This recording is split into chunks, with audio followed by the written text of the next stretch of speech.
Hello guys, and welcome to another day with Zimaleta. In today's video I have a 2007 Sprinter van. It is a customer's van and it came in with many problems, but the problem that we are looking at right now, it's a PO299 type of issue. Let me show you what's going on. So guys, in this video I want to explain to you why this van is taken apart like this, what comes next for this van. So enjoy it guys, and if you want to support this channel, feel free by donating some money to my Cash App, and you could also scan the QR code right on your screen guys. Thank you for watching. Enjoy.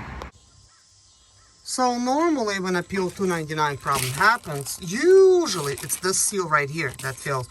As you can see, that is a brand new one, but I've got it taken apart again because I'm working on this other thing.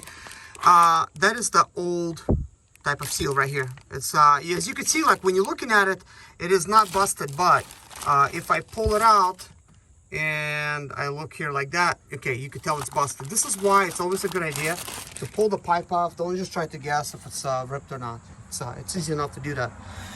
But guys, this fixed part of the problem. As a matter of fact, the intake runners on one side of the intake was showing that it was stuck. It was not working. When I replaced that and this other hose, let me show you. And when I replaced this other hose right here, so it solved that issue. But the PO299 code still remains, guys. And the problem is with this system here, guys. It is super challenging right now to try to find out exactly the source of the leak. But when you look at the side of the CGR cooler, you can see there's a buildup of carbon. There's a seal where it seals up and stuff. And this is not a huge amount of carbon, but this is definitely something to take note of. You know, if you're seeing some carbon buildup, I mean, it should be kind of clean. You know, there shouldn't be any carbon buildup over there. And there's a lot of carbon towards the back where the intake manifold is. While we're at the top, you can see there's a flexed pipe over there. This is called exhaust collector pipe to cooler, and it goes up and around, and it basically bolts to the side of the cooler. Normally that thing is, you know, it's got either a bad seal on it or on the actual flex portion right there, it just basically breaks. It's pretty brittle, especially from, you know, the age and stuff like that. Let me show you what's going on at the bottom of the engine. So we are now at the bottom of the engine, and over here you could see towards the back, you could see so much carbon back there. And as you could tell, the exhaust manifold is appearing to be leaking as well, especially around this area right here. You can also see that this flex pipe right here, which is the EGR collector pipe to EGR cooler, it is also leaking. So here's an issue why that thing is leaking. First and foremost, the 2007 models did not come with a seal over here, which is kind of weird. And whenever you try to order one from Mercedes, they say there's no seal. I know from doing previous work on these things, you know, let's say like recently I done a 2007.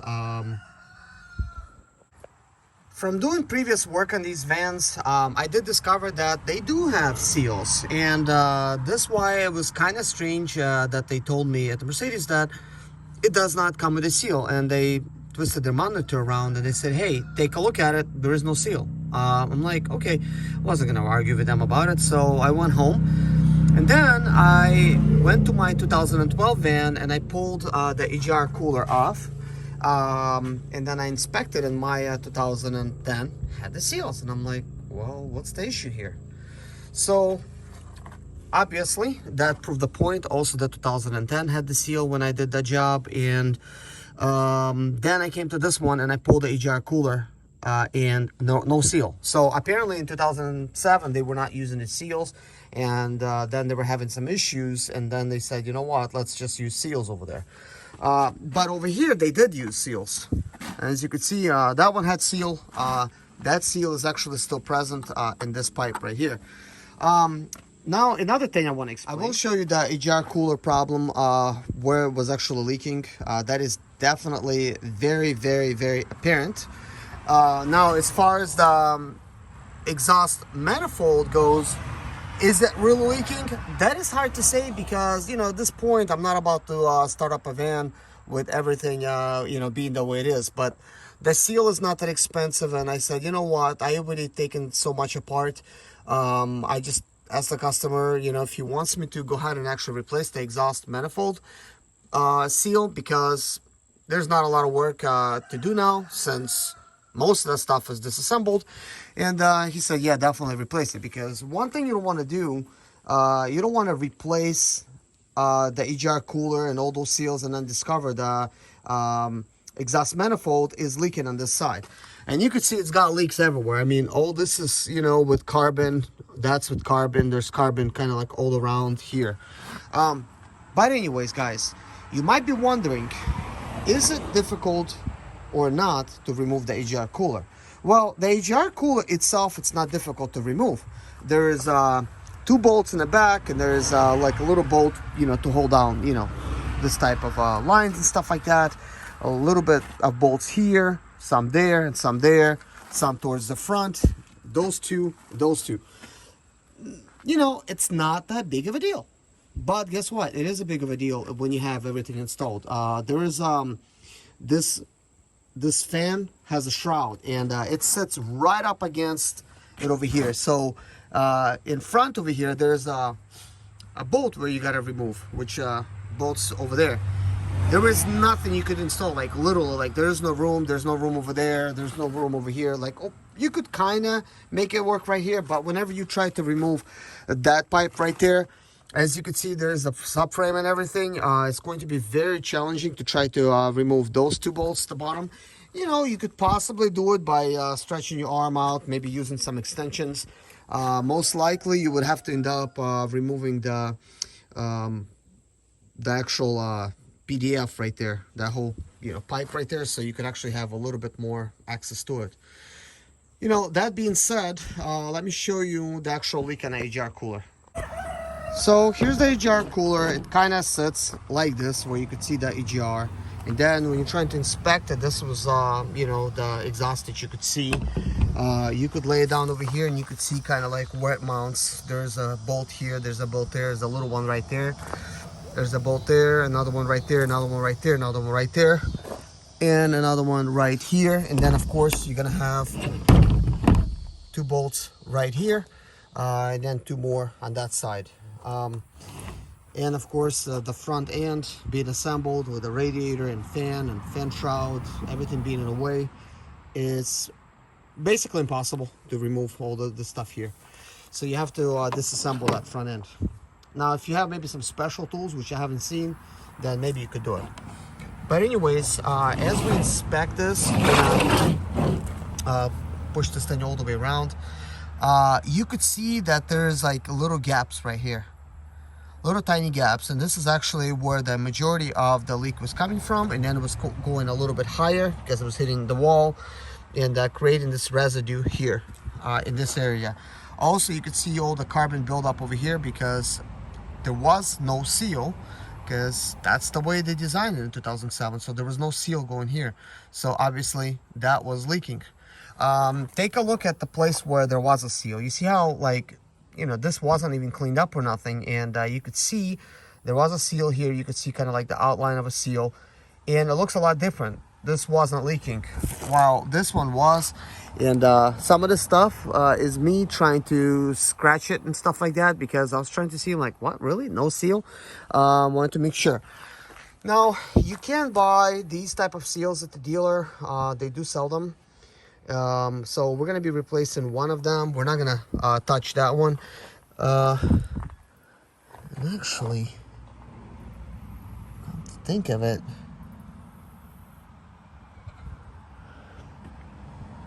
this seal actually looks really bad too. I should have ordered this one as well.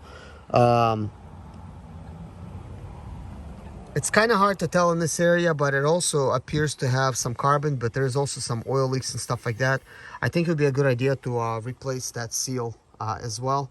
So I'm gonna have to order that one too. This one definitely have to replace.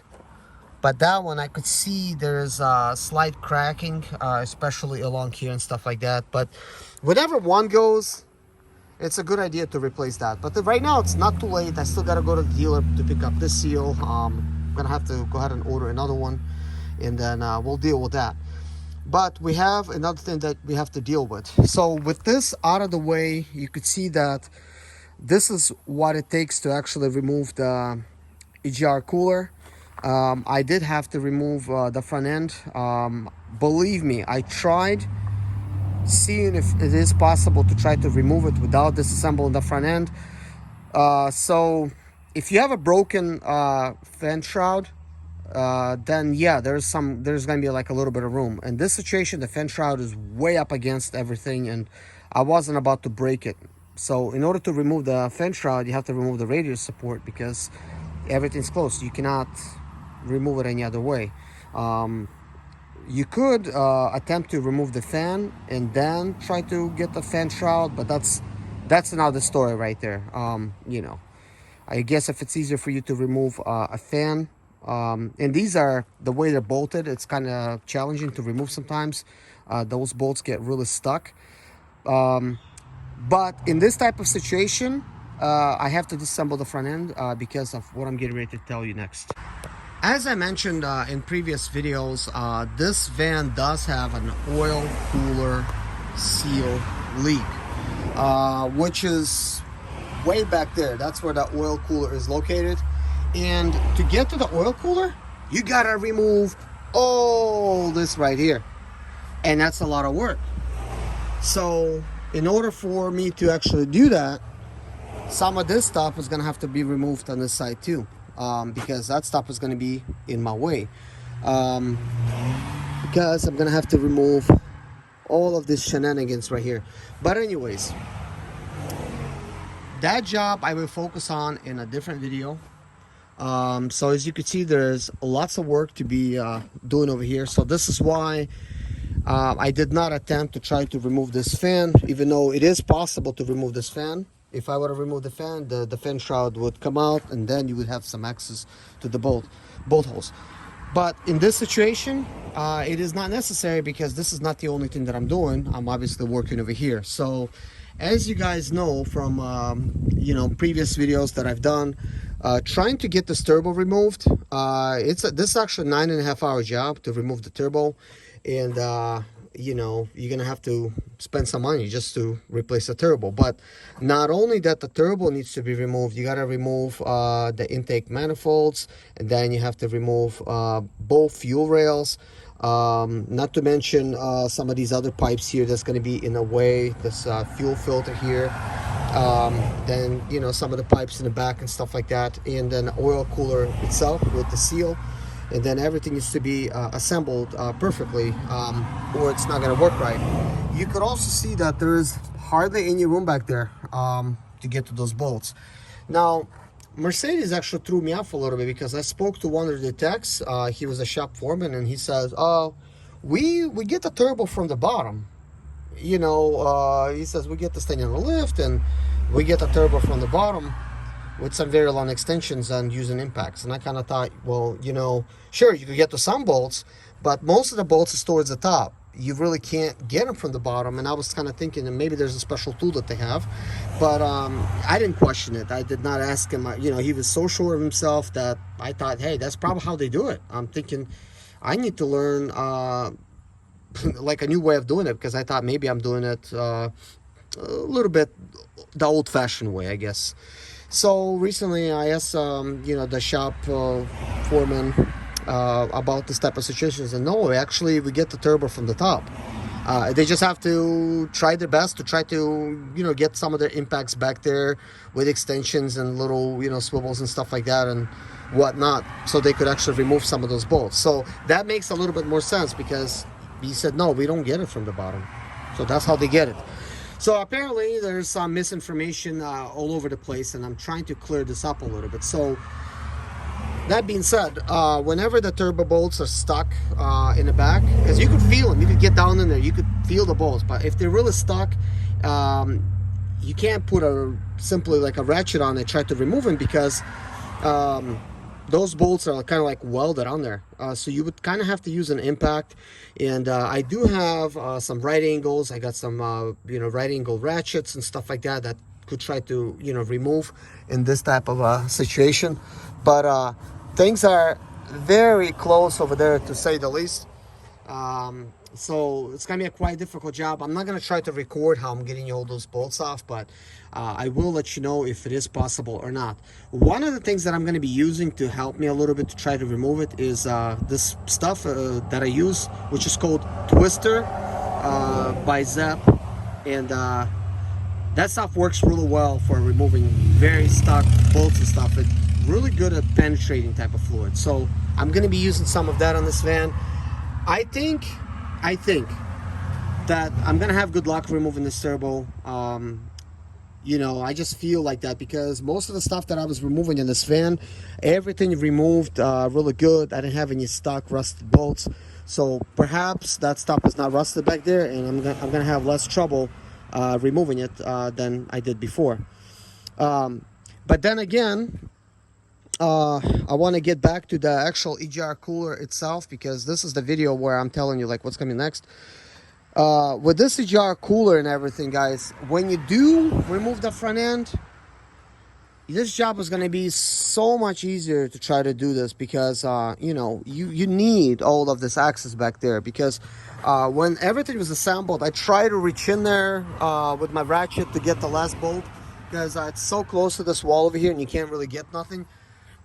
I can do it, guys. I can't reach far enough. I tried to get up on it, and it was very difficult. Same thing goes over here. Like, whenever stuff is assembled, like you could see there's, I gain a whole foot over here of space pretty much with the radius support gun, so I could step way up close, and I could really reach in here, and I could already feel some of those other bolts back there. So that is that. So I'm going to show you now, lastly, the back of the engine, kind of like some of the stuff I'm gonna have to remove.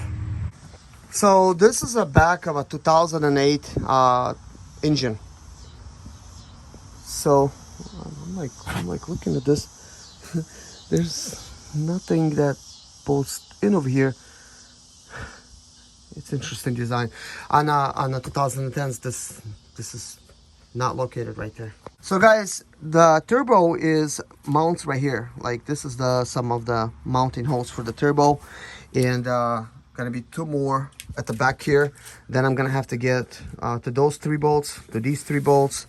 There's gonna be other things. There's gonna be like a big pipe that I have to remove as well, and then you're gonna have the EGR cooler pipe that's going, the EGR cooler, like right here. So that is a flex pipe that I talk about. So anyways, guys, we're gonna have to do an oil cooler seal job in the next video. I'm gonna go ahead and start just by disassembling all of this stuff. I already have a video where I showed you guys how to do a lot of this stuff, so I'm gonna put a time lapse not to waste anybody else's time, and try to get everything off, and then as we're going along, I will update you on what's going on. So that being said, guys, join me in the next video. And guys, if you're not a subscriber yet, please subscribe to my channel, because you will be notified when new videos come out. And if you're not a subscriber, you're not gonna get notified, and it's like you haven't even subscribed. Well, you need to hit the bell notification, excuse me. But anyways, guys, thank you so much for watching. Take care of yourself, and see you guys in the next video. Bye bye.